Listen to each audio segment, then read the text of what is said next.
Le dernier appel, l'histoire glaçante de Brendan Swanson.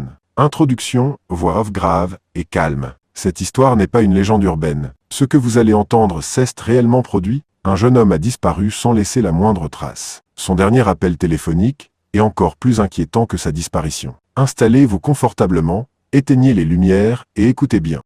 Brendan Swanson avait 19 ans lorsqu'il a disparu dans la nuit du 13 au 14 mai 2008. Il venait tout juste de terminer ses cours à l'université de Marshall, dans le Minnesota, aux États-Unis. Ce soir-là, il fête la fin du semestre avec quelques amis. Rien d'inhabituel. Il ne boit pas beaucoup, il reste calme. Vers minuit, il prend sa voiture pour rentrer chez ses parents à Marshall, à environ 50 km. Mais sur le chemin, quelque chose se passe. Au alentour de 1h15 du matin, Brendan appelle ses parents. Sa voix est calme, mais légèrement tendue. Il explique qu'il est sorti de la route en voiture, qu'il n'est pas blessé, mais que la voiture est coincée dans un fossé. Il leur demande de venir le chercher. Il pense être proche de la ville de Lynn.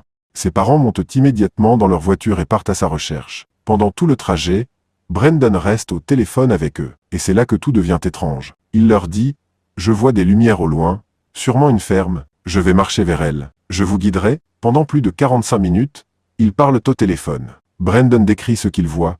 Une clôture, des chemins de terre, des bruits dans les buissons. Puis, soudainement, à 2h15 du matin, la panique. Il s'arrête net et crie « Oh non !» Puis le téléphone se coupe. Silence total. Ses parents rappellent immédiatement. Pas de réponse. Ils le rappelleront encore et encore plus de 100 fois cette nuit-là. Aucun signal, aucune voix, plus jamais. La police est avertie le matin. Mais l'enquête est confuse. Brendan n'était pas du tout à Lynn. Sa voiture a été retrouvée à 40 km de là, près de la ville de Taunton.